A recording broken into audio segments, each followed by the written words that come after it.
Wonderful. We're going now to meet with Lincoln Schatz, S-C-H-A-T-Z. And I have known Lincoln a while. Hey, Lincoln, I don't think your camera's on. To the right of your name is an icon that looks like a video camera. Click on that so we can see start you. my video. And, you know, Lincoln studied art in college. We'll talk about that. Lincoln, when did you figure out you were an artist? Did you know this from inception? No, I don't think I knew. I was encouraged as a kid to be creative. I think there's that moment we all approach in our lives when all of a sudden you have to make a choice, and that choice means that you are now pursuing the path of being an artist. For me, I was in college, kind of committing to the fact that I was How many siblings do you have? How many siblings do you have? 3. Are they creative? They are. My mom is an artist as well. She's a real artist. She draws every day. She's an amazing artist. All right. So when we talked about doing this discussion last fall, we were pretty much going to focus on the artist outside the gallery structure and outside the gallery system. And since then, your relationship with a gallery has become, I think, quantumly more significant. Correct.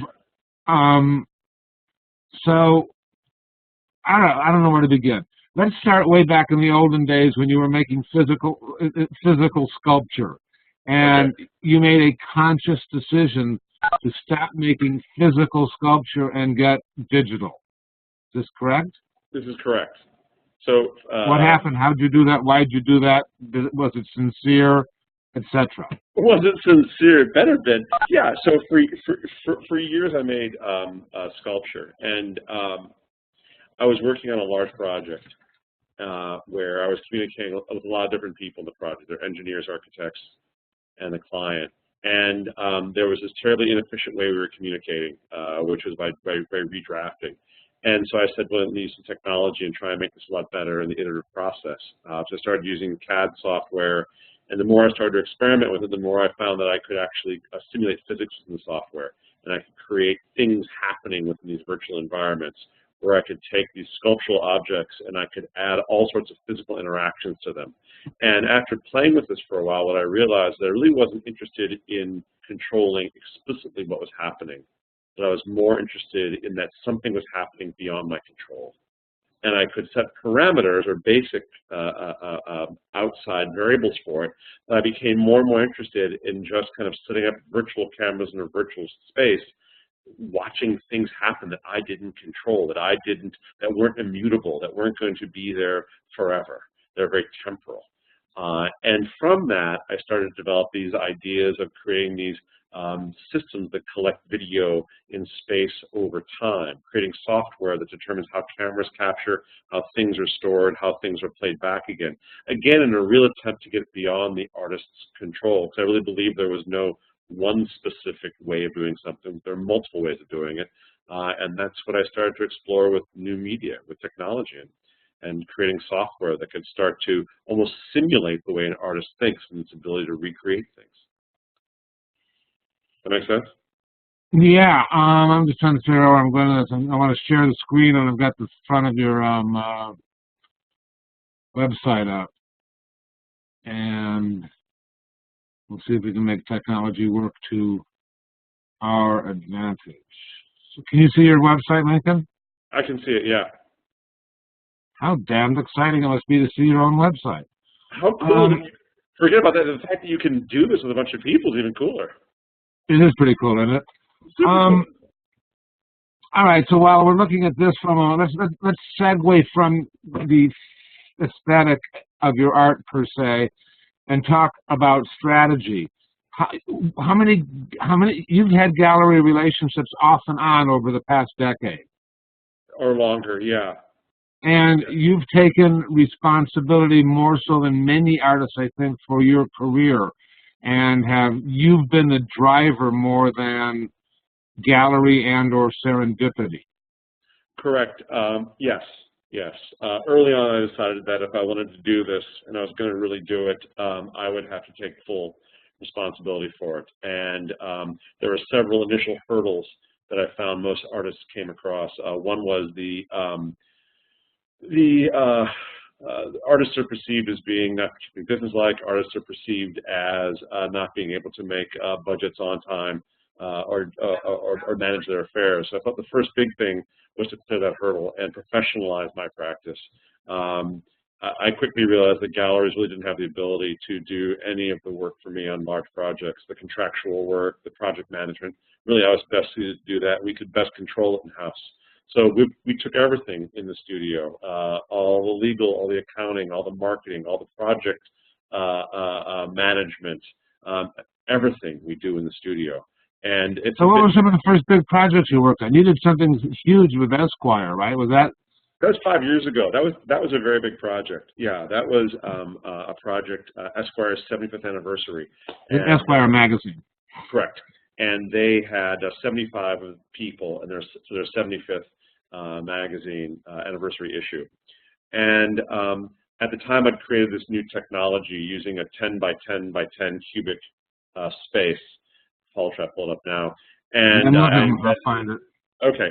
I embedded in it 24 cameras and 24 computers, and each camera was linked to a separate computer, and each used a separate algorithm to collect information in the space. And then at the end of an hour, I would then take all that accumulated video, and I created other software that would computationally recombine it over and over again, so that each moment of viewing it's inherently unique because of the parameters that the software has. So again, that's really kind of coming out of that earlier work where I wanted to create kind of aesthetic systems where software would start to simulate the way a human being, or at least the way that I thought about things. And that was the first big project I worked on, where it was all filmed in New York, and I was flying back and forth with my crew to film there in the space. And then being directly engaged with people such as Marc Jacobs and George Clooney and Jeff Bezos, LeBron James, where it was my responsibility to get them into the space and coordinate with them. And really the belief there was I didn't want to tell them what to do. I didn't want to art direct. I wanted them to choose what they wanted to do, to make it kind of a truer portrait where they pick their own activity, their own way of visualizing. I'm not sure if I'm embellishing the story or not, but I mean, either you told me or I was in your studio when George Clooney called and he said, I'd like to dance with 6 different women for 10 minutes each for my hour. And you said, fine, but my mother's got to be one of them? Yes, my mom. Yeah. There are 10 different women, exactly. One of them was my mom. 10-minute women for 6 minutes? Yep. Yeah. Yep. Yeah. And what a good son you are. But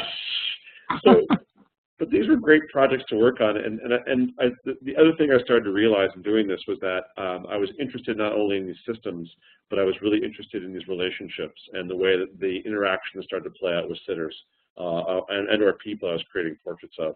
You keep going back to the aesthetics. All right, so now, did Esquire contact you, or did this come to you through a gallery or an agent? How did this happen?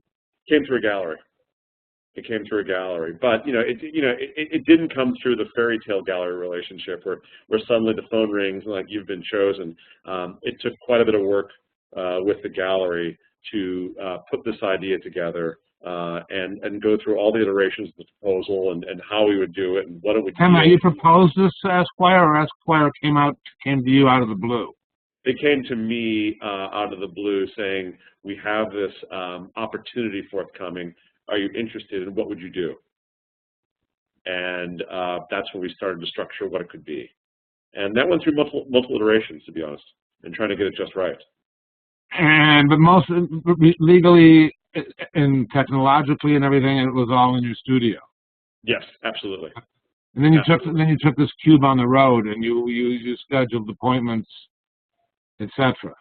Yeah, we actually started before Esquire. We started in San Francisco doing portraits like we're watching here of Bay Area people who contributed to Bay Area culture.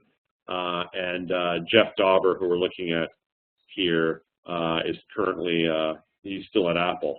And this was I did a portrait of him, and Jeff recreated his morning kind of ritual of getting up and shaving and drinking coffee and reading a book. And again, I left it. There you can see him shaving. And I really, as I mentioned, left it wide open where people could do whatever they wanted to do in these pieces. It was just important that they own it and it be of their making. So, you are pretty damn happy with your gallery right now out of Washington? You know, yes, I'm working with them. I'm happy with them. They work very hard for me.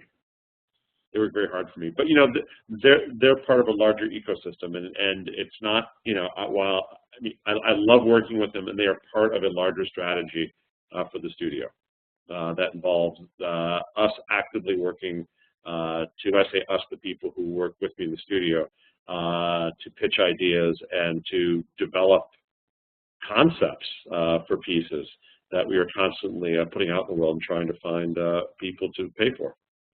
All right, so what have you been doing the last few months? Well, the last few months, there's two projects that recently took hold or launched. One of them was called The Network, which debuted at the Smithsonian's National Portrait Gallery in December. I worked on that project for several years. The Smithsonian, that's like a museum, right? It's like a museum. Yeah, exactly. The National Portrait Gallery. Right. A living artist. Yeah. So for that project, go ahead. I'm just impressed. Oh, yeah, thank you, Paul. It was 89 portraits of leaders and innovators in Washington, D.C. Each portrait was a 45-minute conversation in which we discussed their legacy, challenge, and aspirations on camera, multiple cameras, looking for those ideological threads that tied all together. From there, we took the video. There was about 270 hours of video, and created software that would computationally recombine everything based on topic discussed. So you can see some of the people here. It's in all sectors, from elected officials to lobbyists, military, journalists, science, White House. There's 6 sitting cabinet secretaries in here, labor union leaders. It's kind of everybody. And what you start to see, and again, when you kind of think of it in the larger continuum of ideas where there is no one story, and you kind of use different ways of kind of recombining. There's no one story in Washington, D.C. There's no one structural assemblage. It's all kind of in, there are tie points and connections across all these people from multiple administrations, multiple ways. So that's been a big project that we're still getting out now with a book by Smithsonian Books. And then there's also a project that I just completed with the State Department and Department of Defense to create a portrait of what foreign service members and armed service members see through their eyes. Is there evidence of that on your website? Yeah, it's on my main website. It's called Through Their Eyes. And for that, we worked with the State Department and Department of Defense to do a call for entries of images, and they're serving abroad through their eyes. And there were ultimately about 3,200 images that we had and were given access to. And then we set up a Google Voice line for these photographers to call in.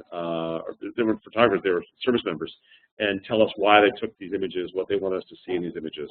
And from that, we created a generative portrait that's going into the U.S. Embassy in Kabul, Afghanistan. So this is a still we're looking at right now that was synthesized from several different images. And to a large extent, it's still a synthesized. You're not in control of the resulting image. You pick the ones you like. How does this work? Yeah, basically, I pick the ones I like. This is a case where I'm asking software to generate images, and I look through the folio of images, and this is one that I like. So, when you did this network commission, was being able to sell it, pay for it, justify it, monetize it much of the equation? That was always on my mind. But I quickly realized that in order for me to do a project like the network, there could not be any external money in the project whatsoever. Because the minute there was money in the project that was outside my studio, I would be denied access to any one of these people I wanted to talk to. It'd be impossible. Because why? Because somebody would have a vested interest and they would be worried about it? Yep, exactly. And particularly when it got elected officials, and there are a number of justices in the project as well, there'd be no way to do it. So I understood that the project would be a great project to do, and a project that I really wanted to do, but that I would have to find another way to support it, and this project wouldn't support itself. Okay, so what did you conclude, and then what did you do about it? These are really I great had stories. to, yeah, we had to really ramp up the studio looking at other projects in order to complete this project, in order to fund this project. Okay, so you sold more other stuff? Sold more other stuff, and you know, focused on keeping this project alive and trying to do it as cheaply, as economically as possible. So the network project was how many years? This project, it was a year of filming, and I proposed it to the National Portrait Gallery in 2008. In 2010, we started really meeting actively, and then from 11 to 12, we filmed for a year, going back and forth from Chicago to Washington. It was, you know, I think when an artist looks across the scope of their career, Paul, and you know this, sometimes there's projects you see where it may not be that you're going to financially benefit from that project while you're doing it. However, you understand that the magnitude of the project is such that it has the capacity to really take you and your career and yourself conceptually and constructively way to the next level. Yeah, you know, I mean, that is totally correct, and I need to mute somebody. That's totally correct, and you're right about that. But now, I mean, I don't know. All right, we're good enough friends. I think it would be unlikely to think that it was possible to sell these individual images of politicians and that somebody would want to hang them in their living room. Yet, you've actually put prices on them and created editions and have or are selling numbers of these images, correct? Correct. Yes, absolutely. Was there ever any doubt in your mind that these things were saleable? Absolutely. I mean, yeah. I mean, completely. It was unclear as to whether there'd ever be a market for that, whether there'd ever be a market for a portrait of Karl Rove or Nancy Pelosi. And what ultimately I've come to understand is it really isn't about the individuals. It's about the collective. And it's about looking at all of these people over time, this kind of encapsulation of this time in America right now. And that's what this piece really is. And so I think when you approach it through that lens, it becomes a different object in the art world. So you've got someone who's going to or interested in purchasing a set of 89 images. Mm-hmm. Yeah. Is this a box set? Is it a framed set? They're all framed. They're all framed. It's a giant installation of them. They're all face-mount plexi-framed, and they're sold as a group, all 89. Are they unique? They are an edition of 5. And if somebody buys the whole, so you're not even selling individual pieces. It's possible, but that's not what I want to do. I want to sell the entire, because it's hard for these people, I think, to exist conceptually on their own. Where they really exist best is in the collective. So it's this point in time. And you're going to succeed at this. It's happening. I'm going to succeed at this. Yes, I will. So there's prints that are coming out of this. There's a generative video that's coming out of this. The actual stage set that we filmed on, we've recreated in the gallery as part of an installation, and that's part of it as well. So you know, I think that, you know, there's a couple things. There's kind of the you engage in creating a project like this, and then, you know, very much to your point that you're investigating. Then it's a question of how do you monetize it, and how do things don't naturally translate into the fine art world. You know that they can exist in the world, and somehow you got to take them and say, okay, here they are, but the DNA isn't quite right, and they have to kind of shape change a bit so they can fit into a different place.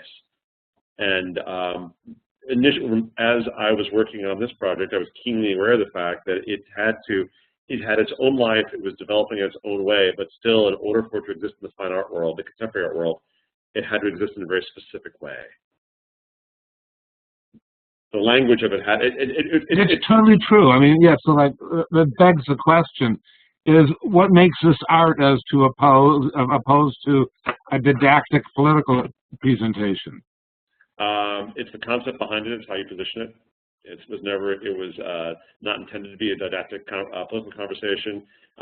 It is much more about posing questions than providing answers. It really, I mean, it's by virtue of the fact that it's constantly being recombined. I think it reinforces this larger idea that there is no one answer. It's a questioning piece, and really, I think all this ties back to portraiture. So again, in kind of thinking about how these things fit into any sort of contemporary art world, I've looked for a long time to portraiture as a historical thread by which all this could fit into the continuum. And that's the way I conceptualize it, and that's the way that I position it. I think that was really well done, really smart, really intelligent in terms of balancing, the art and the conceptualization and the presentation, and taking a lot of responsibility, to quantify it, homogenously and have it, make sense. I think that it was a really easy thing to blow, and you did it. And you did it, I think, really awesomely. Did it become more than you thought it was going to? It became the largest intellectual challenge of my life, bar none. It's also yielded a lot of results that I'm not convinced you anticipated or even hoped for. Well, what's interesting is it yielded a lot of things that informed me about art. Some of the things I learned there, particularly from the people who are engaged at the State Department, is the way they understand art and culture in a way that exceeds the way I think it's positioned within agencies such as the National Endowment for the Arts. People at State understand it the importance of culture as a way in which national identity is shaped, and the way that it can be shaped. So for me, it was a tremendous learning curve on all sectors, and really what made the project possible was the fact that I was an artist. If I was a reporter or a journalist, it would not have been, I couldn't have done the project. And I think there's the power of being the outsider as an artist that gives you the ability to do things a lot of people can't do. And you have to realize what that is and utilize it to its fullest capacity in doing projects like this. You must have been flipped out a number of times about how agreeable some people were and how recalcitrant some others were, and like, oh yeah, he'll do this for sure. No. And, oh, this person will never agree, and okay, sure, Lincoln, whatever, right? It was difficult, and the complexities extended beyond that, because if you think about it, each of the people, back to the business side, we had to negotiate a contract with each person for them to participate in the project. And we had to do it in a cost-effective way. Because it was very easy when there were 10 Department of Homeland Security attorneys to negotiate a contract for me to have burned through a lot of money that we didn't have. So I took the front role in that as being the primary kind of contract negotiator with them and trying to understand what the real issues were and trying to use kind of critical thinking to help them work through it and get to a point where we could reach a resolve. It was like a giant chess game across all of this. And the entire time trying to remember what the goal was, which was create portraits and kind of create this generative system. So it was a lot of learning. But what it taught me was that you can do anything. You can do absolutely anything. If you put your mind to it and you put the requisite energy towards it, you can accomplish whatever you want to accomplish. Nothing's impossible. There's this quote I put up of Jim Connectors on Facebook today. Just because they say it's impossible doesn't mean we can't do it. Completely it. You can do whatever you want to do. Yeah, anything is possible. So are you cutting back a little bit in terms of the glory and expansiveness of your endeavors, or are you going to parlay this into putting something on Mars? Well, yeah. I mean, so now the question is, what do you do next, and how do you take? That's right. That's the question. And what do you do with it? Because there's you have an opportunity after a project like this to parlay it into something else, and the question is, what do you want to parlay it into, and where are your interests, and what doors do you have open? So that's what I'm in the process of figuring out right now. What we're looking at, we're thinking right now in the studio. I'm thinking a lot about space and outer space and the way it's been visualized, and the people who are currently engaged in the exploration of space, both on the government side and the private side, and thinking about how I could find a way to visualize it or tell that story a different way. So we'll see. So putting it on Mars, maybe. So we'll see where that goes. So what are the things? Let's go back to the big career picture. And I mean, has everything you've done been fabulous? No, things sucked for a long time, Paul.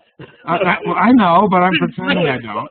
And so I want to know, like, well, I thought I'd try this, and then this happened, and then I did this, and this happened, and that was so cool. So, I mean, like, I want to know the chronology and some of the things you postulated. You know, I mean, everything you postulate at the time you postulate them seems like a good idea. And some of them come up horrible and some of them come out fabulous. And I want to know.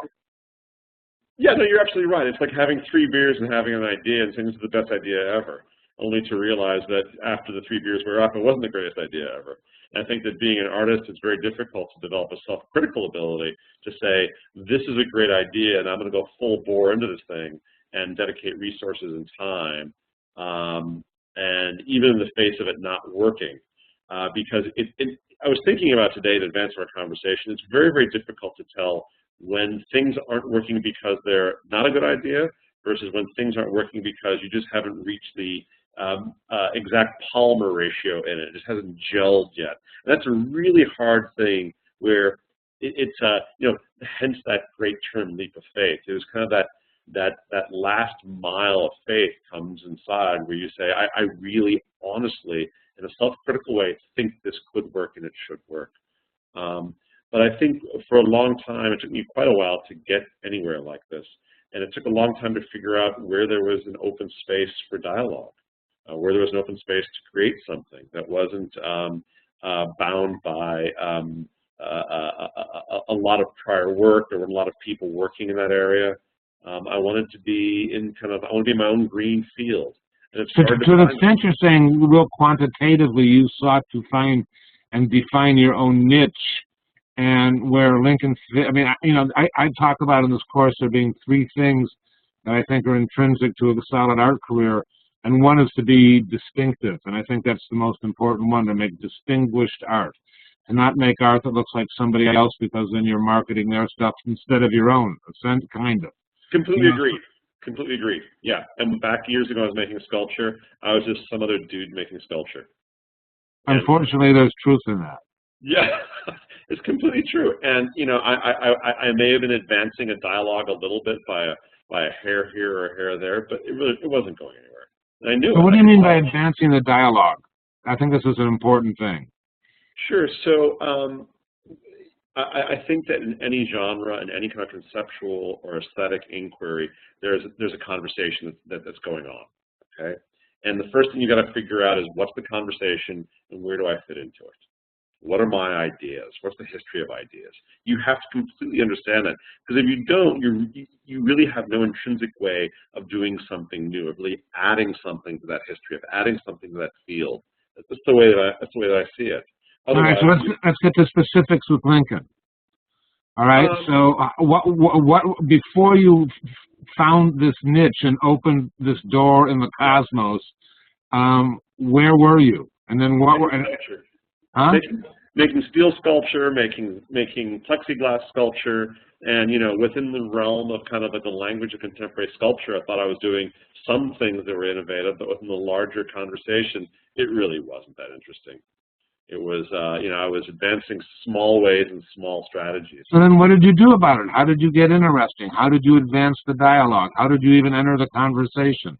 Great point. I realized for me, my concept, or the way I saw it, was that Richard Serra had put the giant period at the end of the sentence of contemporary sculpture. And it's like that talking head song where it's too wide to go around, it's too high to go over, it's too deep to go under it. Well, like, I'm just like, in the way that I think about this system, there's no space left here for me. And I need to find a different space. And so I started really kind of soul searching. Okay, go on. Started soul searching. All right, so we've established the need. Now, let's find, how did you find the answer? I started to soul search and say, you know, what am I really interested in? And as I started off saying, it was a fortuitous time when I was working on this project and started to play around with software. I had a long-standing interest in technology, and I'd had an interest in random systems and what could be accomplished through random systems. And I think one of the hardest things for anybody to do is to change, particularly if you've developed a way of understanding yourself in the world and identity through your art. Changing yourself or allowing that art to radically change is a very trying concept. It's a trying emotional thing, because that's what your worldview is. I used to be known as a guy who made sculpture, and I remember it took years for me to get the oxyacetylene tanks out of my studio. I hadn't used them in years. They were sitting next to the computers, but they're like my dinky, and I needed them. They're so macho though. They're wonderful. Yeah, and I had to get rid of them. But it's allowing yourself to change, and allowing yourself to take a new course, allowing yourself to say, you know, I may have been investigating a series of ideas or have this aesthetic. All right, so you looked inward and you found something that resonates. What do I, Lincoln, really get my rocks off doing? Yes, yes. What am I really interested in? And where do I see, if I look at this, where do I see a fertile area where I could really create that would interest me, that I would find challenging? It's got to be challenging. Hands down. You could have become a game designer. Well, how come that didn't happen and you did this? I could have. Yeah, absolutely. I think the doors open up in different ways, and I think that, you know, I think that life can be led in a bunch of different ways. It's just a question of what you're open to when opportunity presents itself at any point. Yeah, but how did you find this groove in particular? It started, as I mentioned before, in exploring these random processes. And then I started to look at other people who were active in this area. I started to read who was doing interesting work. And what I started to find was that the other people who were just in the nascency of new media were doing these incredible things that were outside of the realm of the parameters of the fine art world. These were not noble materials. These were not noble concepts in kind of the classic understanding of what a noble concept is in the art world, and that there was real innovation taking place, that there was real experiment, and this is completely new territory. And no one had been in this area before, and because of that, there was no rule set there. And you could engage in this area, and you could create something that was completely your own. All right, so to an extent, you went off and did the ceasefire thing, which was sort of, it appeared to me to be altruistic. Right. And you want to talk a little bit about what that project was, how long it lasted? Yeah, so it was a project I did a couple of years ago where I became increasingly interested in gang violence and gun violence in Chicago. And I met this epidemiologist who had been working with ex-cons in Chicago doing these interventions, these dorm interventions. And I really thought it was a fascinating idea. I understood as a Chicago citizen the immense problem that gang violence, gun violence was, and unfortunately still is. And I said, well, let me try and use my lens to do something. So my studio and I went out, and over the course of probably 8-9 months, we filmed over 200 street portraits. And each portrait was multiple video cameras, in which I would engage with people and ask them 2 basic questions. What's the problem? What's causing the gun violence? And how do you stop the gun violence? And I really didn't care where the conversation went. I wasn't looking for a specific answer. I just wanted to engage in this larger conversation with them. And these were really in the neighborhoods hardest hit by gun violence. And the conversations ranged from policing to jobs to income inequality to education to you name it. We then took all that video back from each one of these portraits, used software to chop it into pieces, and then created other software to start recombining it. So we fractionalized the responses where it was no longer, again, kind of like being on the street, any one person's answer to the problem or idealization of the problem, or probably conceptualization of the problem, but moreover, just this incredible 360 around these issues. It was in the same way that the project I just finished, the last couple projects rather, were completely eye-opening and transformative. That was a massively transformative project. And how did you think about monetizing it? Pardon me? How did you think about monetizing? Yeah. You can't. That's the thing. I quickly realized. And so, all right. So this is something. Okay. So. The art world has no appetite for social change work. They don't. It doesn't exist. I mean, 15 years ago there was identity work with AIDS and gender, and I don't see it anymore. And my biggest single concern, Paul, is that the relevancy of contemporary art practices is drifting off further and further afield from contemporary issues. And with that happening, the prospect for art becoming irrelevant in the larger conversation is increasing.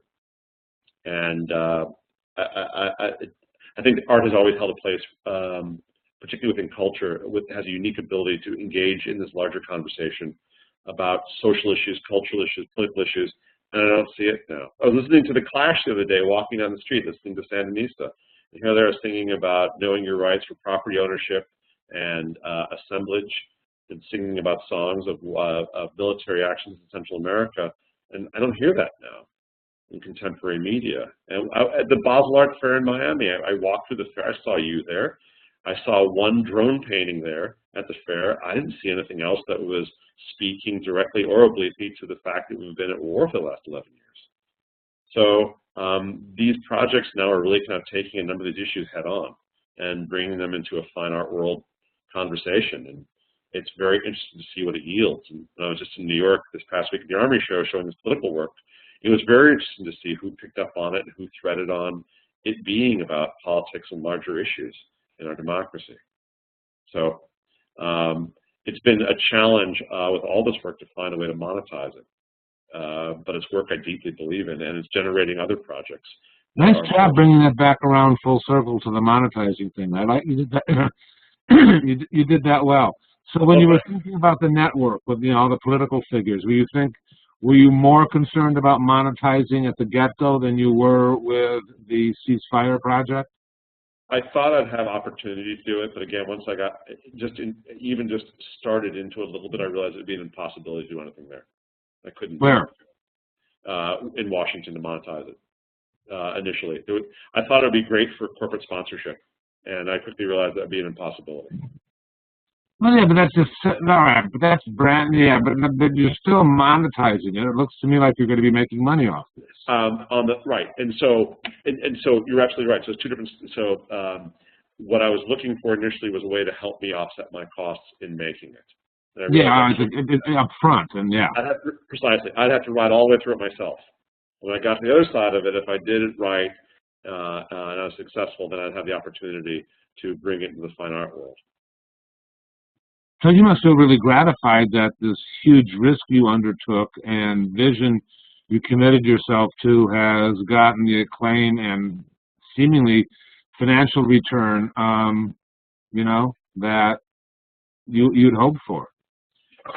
Right. It's like you've got to have faith to have faith, right? And it was never clear that it would happen, to be completely honest. I just had the faith that it would because I felt the importance of the project work out. But then you're always trying to check yourself and make sure that you're not deluded in what you think this thing actually is.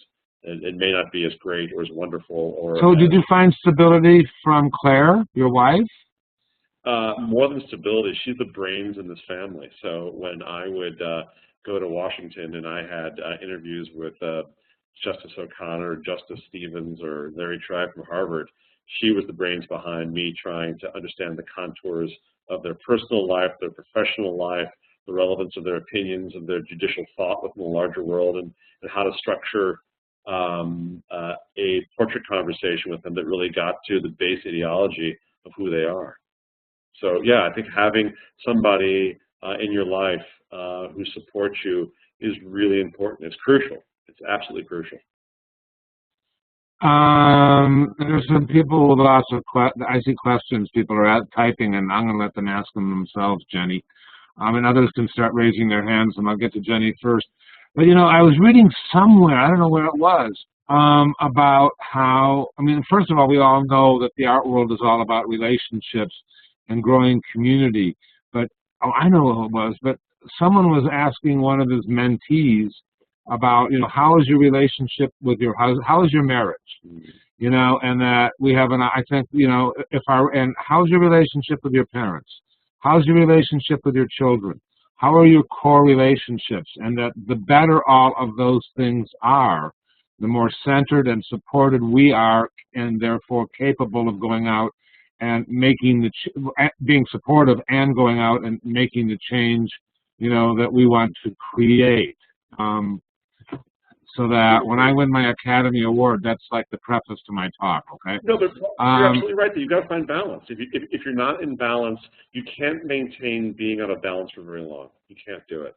And that kind of fairy tale of you kind of, go to New York and make it happen, work, it's not real. And it's all about finding balance within your personal life, and it's because ultimately it's an extension of who you are. And if you can't maintain what you're doing, then it's going to be a horrible extension of who you are.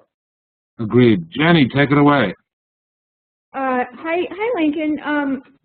This has been very thought-provoking for me. Thank you. How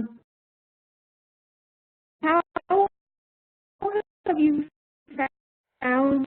Just when we're getting to the salient part of the question, you're breaking up. Jenny, hold on. All right, Jen, ask the question again. Maybe we'll get it okay. Hi, Lincoln. How have you found people that you wanted to collaborate with? Lots of different ways. Just starts with conversations. All these projects start with conversations, meeting people, and talking to them, and then asking them who I should talk to, who they would refer me to, and just kind of building these webs of people over time. And what I found is that people are generally extremely helpful, and they want to be engaged, particularly when something that if you present them with a clear, compelling idea that they want to be engaged with it. So really, it's just building kind of these large networks of people one at a time, and being willing. We kid around the studio. We have a little bit of slang of kind of we call it getting on the bus, which is we're completely willing to get on the bus. We don't know where it's going to go with somebody, but we'll get on the bus, and we'll take a ride, and we'll talk to them, and see which way what we can do together. But I guess it's just being very open and kind of trusting yourself. Do you collaborate with a programmer, or do you do most of your programming yourself? I used to do programming myself. Now I have a programmer in the studio who works there full time. Mm-hmm. Sounds really interesting. I had to choose. I was either going to be a programmer or an artist, I think, at that point. So I chose to be the artist instead. We're good, Jenny? You got more? You can ask more. Let's see. How do you find your studio? How do I find assistants? Yeah. How do you, especially when you were first starting out, how did you find your studio assistant? Local colleges. Oh. Okay. So here in Chicago, there's a number of great local schools, and I kind of everything's kind of DIY in the studio. So I called up and on a couple of cases went down and talked to school. Said, I'm looking for people, and if you have anybody, please let me know. And I've got great working relationships with the schools because of that. You know, you can also get interns that you don't have to pay, and they're getting credit. Though paying them something does give you more latitude in what you can get from them. Yes. Yeah, the Art Institute of Chicago has a program where if they work for you, they receive a percentage of credits towards their graduation. Other schools in Chicago do too. Okay. Jenny, do you have more? No, thank you very much. Thank you too, Jenny. Michael, then again, your turn. As soon as I find where you are here. Wait a minute. Okay, Michael, go ahead. Okay, thank you, Paul. Lincoln, thanks. This has been really inspirational, and I'm wondering, beyond each individual project, do you have a bigger business plan, or did you ever make a kind of an art business plan, and do you have people helping you create that, aside from your brilliant wife, it sounds like? Yeah, I love my wife. Yeah, I have a business consultant that I trade with, and awesome. And he's great. So what happens, I think, with a lot of people, whether it's for business or for your own kind of like psychological well-being, is it's really hard to get outside of your own. It's hard to get beyond your own forest. Right. And a lot of the times, the issues that you encounter are more obvious to outsiders than yourself. So working with this consultant has been great over the last couple of years on an as-needed basis to say, okay, here's where I think we're going. Can I talk about some of the opportunities I think I see in front, and how we're really going to grow over time, and where do we want to get to? Is this an art person? No, he's not an art person at all. It has nothing to do with the art world. I'm trying. One of these days we'll be having a webinar, but I was on I do this work with TED, and there was this wonderful woman that was on one of the TED discussions I was part of, who works with Creative Capital, and Creative Capital out of New York has just some amazing ideas. And one of them is how not-for-profits are fading, and people are just interested in giving to causes that they believe in because they believe in them. And one of them is the notion, Lincoln, you'll love this, of artists having advisory boards, just like corporations have advisory boards. And people pay you, the artist, money on an annual basis for the privilege of being on your advisory board. And if they are on your advisory board, that means they have the right on a monthly basis to give you ideas. And there's nothing in there that says you need to follow them. But, you know, these people want to be involved. You know, they've made good money. And, you know, some of them, I don't know, for lack of a better word, feel a little bit guilty, you know, so that they want to do something that makes them feel good. I know from having given away money that when I do, it feels good, even if it's the guy standing at the bottom of the off-ramp, you know. I don't do it often, but, you know, people feel good for giving away money and being able to give advice and share stuff. So I hope one day we have a detailed webinar with that. I haven't gotten the right people in place yet to do that, but it's my intent. I think it's a brilliant idea to have that, and that Lincoln is engaging a non-art person for this kind of advice is fabulous. You know, and maybe you could see easily how he could engage more than one person who had more than one expertise, you know, people who had different kinds of expertise, and you get to engage them, and they're paying you money, and you don't have to be a not-for-profit. You know, the numbers they were throwing around was $5,000 to $15,000 a year per person. I find that like a really large sum, but I find the idea really, really, really wonderful. I see that Ken Bow is asking people to be on his advisory board, and he's offering discount rates. Awesome, Ken! All right, wait a minute. I saw some other hands up here. Kim, go ahead. I'm trying to unmute you, Kim, and I'm not succeeding. Unmute. Hello, can you hear me? Yes, perfect. Thank you. Do. Okay. Hello? Go ahead, Kim. Yeah, Hello, yeah, Lincoln? go, talk. Yes. Hi, Lincoln. Thanks for being here.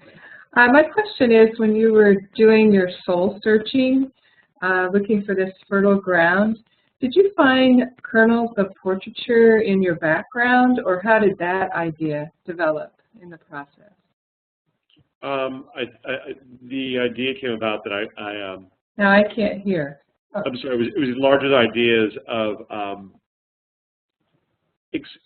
what I found is that I really enjoyed, I think as most of us do, experiencing things. I really enjoyed the ability to really kind of be involved with something, engage with something. And I found that if I could capture that, I could start to tell the story around that. And that started to become this idea, really kind of, we start to correlate or triangulate back to this idea of portraiture. So a portrait really is a story about a person, a place, an object, or an event, right? And that's just really what they are. And I felt that I wanted to do that. And I've created landscape portraits as well of different places using multiple perspectives to look at those places, to understand them in different ways. But I think it was later, Kim, that I came back to this understanding, okay, this is what I'm doing, and then I think, but there's a structure that codifies this called portraiture. And that's, so if I start to look backwards in that, now I have to kind of come back down through there and understand it in a different way. So it really wasn't so much searching for something a priori that existed, as opposed to saying, okay, now I have all this stuff, what does this look like, or what might that fit into? Oh, I see. Okay, so it's taking the pieces and then finding a way to put them together in a different way. Yeah, looking at it and saying, well, you know, what is this relative to? Is this more relevant or relative to documentary filmmaking or portraiture, or is it just something that's gobbledygook? Like, what does it start to look like? And that, a lot of that comes by talking to other people about it. Say, what do you think this is? Yeah, what does it look like to you? Yeah. Okay, thank you. Sure. Somebody asked a question, Lincoln, about pricing, and how do you come up with prices? You're not selling software per se, you're selling physical products, aren't you? Selling a couple things. So there are prints, which are what we call, so we have our analog and digital. On the analog side, there's prints, things like that. On the digital side, and this gets a little more complicated, are generative systems. Where there is a computer and there's software and there's a display device, and sometimes there's a camera in use there. And those become very complex things to sell. Because you have obsolescence, you have technology failure, there's software that we create that we try to protect in here as well. those are a bit more complicated and narrow the kind of realm of people who would be who buy them, to be honest. Because you have to babysit them. They're going, and I'm always really straight about them. Like, you know, these things are going to die. The computer's going to die. The screen's going to die. Everything's going to die that I've sold you. And so here's my strategy for maintaining it and conserving it long term, which is. And do you have to come up with maintenance agreements sometimes? We don't have specific agreements, but every piece that's out in the field, and there are dozens and dozens of them, we keep tabs on. We reach out to the collectors if we're going to majorly upgrade operating software in any one piece. Then we will reach out to them and say we suggest that we do this. We'll do it for as little as we can. If we do it for free, we'll do it for free remotely. But we want to upgrade you to the next platform to make this thing work. We track all the different computers, looking at their age as well. And as they start to approach the 5-year mark, we'll reach out to collectors and say, you know, chances are in the next 2 or 3 years, this thing's going to die. So we should think now about like when you want to replace it and how we're going to do that. So there's a whole, it's kind of like we have like an 800 number or something at the studio when you start working with new media in terms of preserving these things. Wow, cool. All right, Amy, we got a bunch of people with questions, Lincoln, so let's see if we can get through them all. Amy, go ahead. Hi, Lincoln. I have a question getting back to your consultant who's not in the art field. Mm-hmm. And I'm curious about the nature of what they see when you consult with them. Like, do you spend a lot of time explaining the art world to them and explaining your art so they can kind of advise you better, or do you just not really worry about that at all? Do they need to understand it to advise you? You know, I think that's a great question. And what's really interesting there is that if you're in the art world, you think it's this really kind of like special place, which it kind of is. I mean, ultimately, the art world is a luxury goods market. And the basic rules for marketing that exist for luxury goods exist for art. Mm-hmm. You've got a different set of players there who control, as Kenny was saying, the distribution and resale of the stuff, but they're more, I think, common than they are uncommon. Yeah, so that makes sense. Yeah, so there's basic kind of like common sense ways of thinking about things. And, you know, each artist is essentially a brand, right? You create your own brand.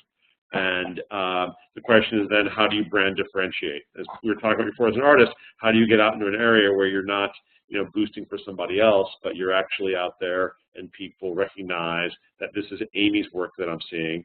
And you know, once Amy develops enough of a brand around what she does, then, you know, how can Amy take that brand into other areas and monetize that? How can, you know, Amy do print editions that, you know, are more sellable because the name is more recognizable? So, and again, this all depends on what you want to do in the art world. I mean, you know, if you want to be a rock star in the art world, it's kind of like, you want to do your own thing, like whatever you want to do, you can do.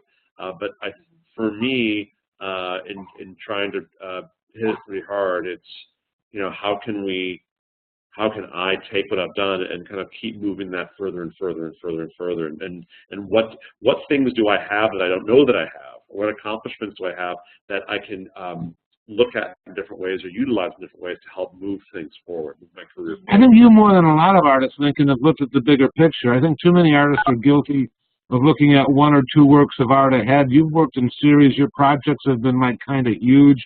You've looked at more than one project, I think, in one goal, you know, along. I mean, you know, I can having paid attention to your career, you have a lot to be proud of, you know, and it's sort of like, you know, you've done your time in the trenches. You've figured out, you know, strategy and aesthetic as you've moved forward. You know, of anyone, you have a definitely rising trajectory, and you keep owning it, you know, and taking responsibility for it and pushing it. You know, the rock you are pushing uphill is getting smaller as you get higher up the hill, as opposed to gathering more moss and threatening to crush you. You know, I mean, you should be proud of, you know, that you've consciously progressed. You know, I mean, some of it's I've worked hard at is, you know, great, wonderful, but you've worked hard at what you've gotten, you know, and you should feel gratified for having, you know, put in the effort and seeing the results. Yeah, thank you. Hey, thank you very much. And I think for most artists, when I speak with other artists who are friends of mine, colleagues, and with younger artists. It's about being smart all the way around.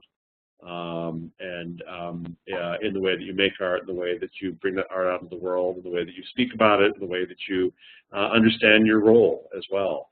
And it was wonderful to hear Kenny talk about this like larger belief in art and the way that it informs his world. And it's true. I think that once you're fully engaged as an artist, you fundamentally change the way you see the world and the way you engage with the world. But you have to understand, like everything, it keeps changing, and there is no one way of understanding it. And the systems keep evolving, and the market keeps shifting, and you have to be aware of all those factors if your goal is to really work within them. Andrea, your turn. Go ahead. There. Thanks so much for talking to us. I think your work is really amazing, and I'm glad you've opened this up to us. I want to ask, you talked about the network portrait project and that you proposed that to the National Portrait Gallery, and you said that in a very breezy way, as if it's very normal to pitch ideas to the National Portrait Gallery. And he did, didn't he? Pulled that off? I was at the National Portrait Gallery because they were interested in acquiring, and they ultimately did acquire the portraits for Esquire magazine. And my first meeting with them, I went to Washington. It was literally the day after Obama won the election in 2008. And on the way over to see them, I had some time to kill. I went to the Corcoran and saw the Avedon show, and that really inspired me to think about a new project, which also became the network. So when I got there to talk to them about what I was supposed to talk to them about, I said, well, before we talk about that, I have another idea that I'd like to talk to you about, and which I had just put together in the 15 minutes, and I walked over there to meet with them. But that was a long build relationship. I mean, it took years to cultivate that relationship. It took years to work with the institution writ large, and to have them comfortable with me and what I was doing.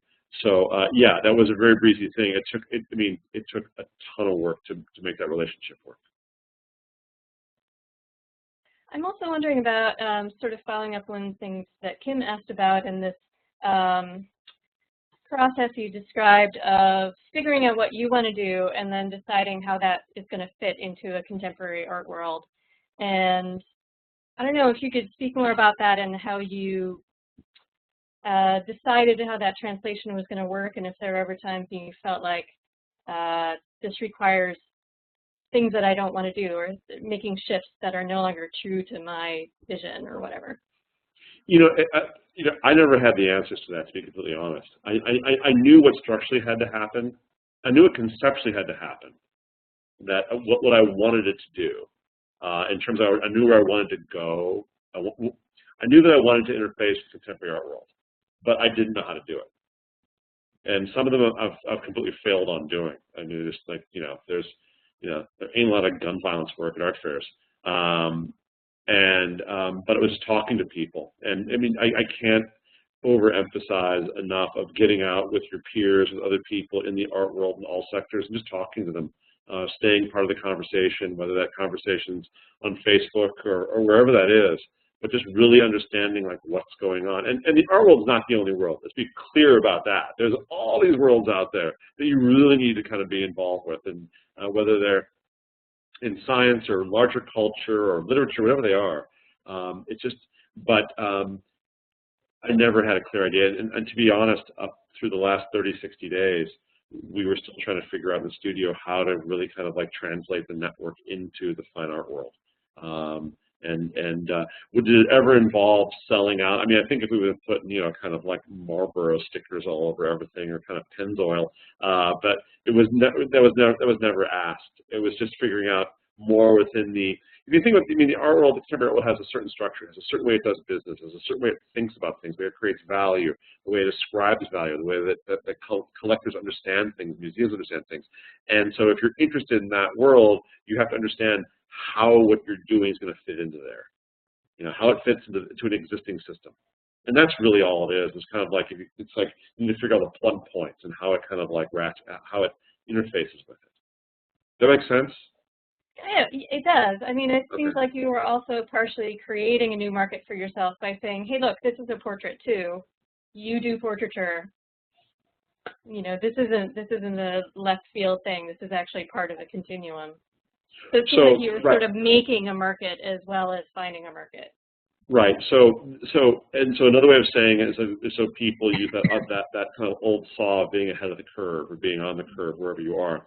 You can actually be too far ahead of the curve, and you can fail for being too far ahead of the curve, which is a real problem. It's a real problem.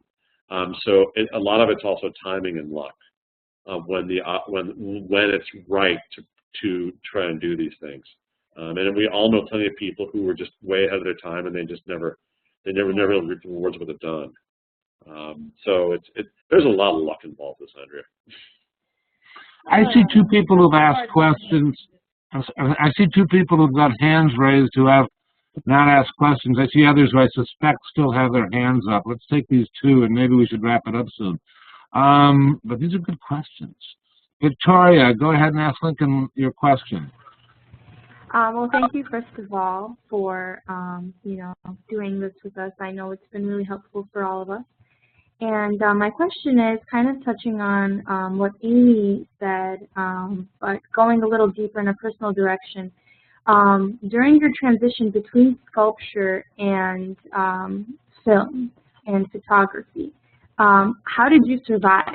Like, what was your bread and butter format? Because doing, you know, going from sculpture, which, you know, is kind of sellable, to something that is difficult to sell. I mean, I know that takes a lot of bravery and fearlessness, and like you said, luck and time. But what else? Like, what kind of got you to make that transition, you know, in a smooth way? In terms of financially? Yes, financially. Yeah, so it wasn't like I went in one day and said, okay, let's get rid of all the materials and shut the studio down making sculpture, and instead let's pull these Mac computers over and start doing something. I think there was a greater crossover period there where I was still making sculpture and still doing projects, but I also started to, it's like my heart started to go somewhere else. I started to fall in love with something else, and you know, I kept making sculpture, and I enjoyed it, but I knew that where I really wanted to go was the direction I was following. And I also knew that in order to do something which was going to be a huge risk, I needed to buffer it. I needed to be able to keep making work and selling work in order to take this risk and make this experiment work. So it was, the romantic version of it, you just change path and it works out. The nuts and bolts version of it is that you have to really be smart when you do it, because it takes time and money to make any kind of change. And it wasn't all that smooth and harmonious either. It had some nice bumps in it. That's good to know. Lots of bumps. Yes. Yeah, it definitely had some bumps. Yeah. All right, so some of you guys still have hands up from before, like Ken. I'm assuming you don't have another question. And C, I'm assuming you don't have another question. Some of you other guys have taken hands down. Let me ask Tamara. Go ahead. Yeah, hi, Lincoln. Thank you so much for being here, and I really appreciated the conversation tonight, and glad to get introduced to your work, too. It's got a lot of depth to it. The question that I have, it's revisiting something you said earlier about advancing the conversation and finding where to fit into our domains and how to advance our domains, too, and what we can add to the field. And then I also heard you say that, you know, there's no place for social change, or the art world's not interested in social change work right now. And I'm just wondering, is there any more you have to share about the possibility of, you know, how to allow that to shift, to create that shift, or another direction to go with that? The last part of it, I'm sorry, I get closer. The last part in terms of social change, the question was, I'm sorry? Oh, yeah, sure. So the idea that we're advancing the dialogue in our field. Right. And so we have a say in where the art world goes, the next direction. So anything you have to share about? Yeah, I think that, you know, I think finding a field to work in that's you know, that's open. I mean, you know, if the aesthetic and conceptual system you're working in has been well plowed by artists before you, and artists are plowing it pretty heavily right now, you got to ask yourself, okay, what am I going to really add to all this activity? And there may be something substantial you can add to it, right? Or it may be, you know what, I'm never going to be able, it's so crowded, this field, that like I wouldn't open a yoga studio in Chicago right now, right? Because there's yoga studios everywhere, right? So for me, that's a crowded field. I wouldn't want to do that, you know. I'll want to do something else that no one else is doing to try and, unless I could open a yoga studio that would blow everyone's mind because it was so different than everything else. So when you think about it in those terms, at a much higher level, obviously, you know, can you actually contribute and advance that dialogue in a meaningful way that will either bring you kind of like intellectual reward, acclaim, and or monetary success? And we all have to decide that. And the only way you really know that is if you go in that world and you kind of swim in it and see what else is out there and make that decision. In terms of artists being able to change the dialogue, the larger dialogue, there are multiple people in that ecosystem, and particularly people who are buying the work that are really oftentimes dictating what these kind of feedback loops are in terms of what's being fed and what's being produced. So, but yes, on a wholesale basis, if artists want to shift the dialogue in a major way, they could do it. That's kind of like herding anarchists. It's hard to do. Herding anarchists. I just said juggling cats. Yeah. It used to be herding, but I think I can herd cats. Juggling them. All right, I think Ken wants the last comment because we're going to have it. Go ahead, Ken. Okay. Hi, Lincoln. Nice seeing you. I enjoyed learning about your how you approached your art, and I enjoyed how you approached the discussion, and we came to the issue of ideas, and you voiced your concern about where art is headed in terms of the history of social ideas and political ideas, that we've lost our bearing in that discussion.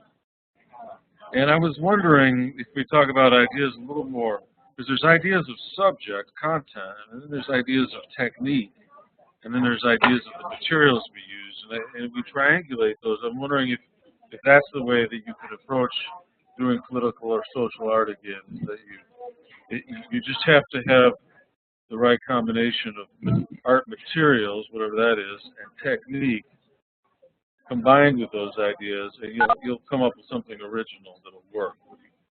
Do you think there's a solution there, perhaps? Yeah, I think there's a larger, I guess, yes. I mean, it's not that you can't do it. It's not that it's an impossible thing to do. It's not that, it's completely possible, and it's completely doable. I just think that in the commercial sector of the art world that I see, it's not there. Which doesn't mean that it's not happening elsewhere, but in that, at the art fairs that I regularly go to, I see very little evidence of that work taking place. And right, I'm sorry, I'm interrupting you, but that's judging by comparison, though, by what we see everyone else do it, which is not how you approached your art now that you've become known for it. You found something original. You came up with a new idea that bridged materials and technique, and then, of course, there's whatever subject. So I think if we approach, I think maybe it might have to be different materials and technique. But I'll send it back to you. No, I think you're right. I think that the areas right now that interest me personally the most are the hybrid areas of practices, where it's social action with technology, with all sorts of different, not only materials but ideologies and concepts that are coming together to create these new forms in completely new ways. So yeah, I think that. Listen, we're ultimately creative people, right? And we're very good at communicating. So we have the capacity and the ability to do amazing things if we choose to do so. Thank you both. Lincoln, I think this has been fabulous. I think you've been really generous. I think what you're doing and what you're sharing both contribute to two different dialogues, and I really appreciate your generosity and your insights and your sharing that stuff. Let me unmute everybody so we can thank you, and I'll stop the recording. And then I want to say something to all you guys after I stop the recording. Lincoln, you were great. Thank you very much. Thanks, everybody. Lincoln. Yes. Thank you. Thank you, Lincoln. Thank you.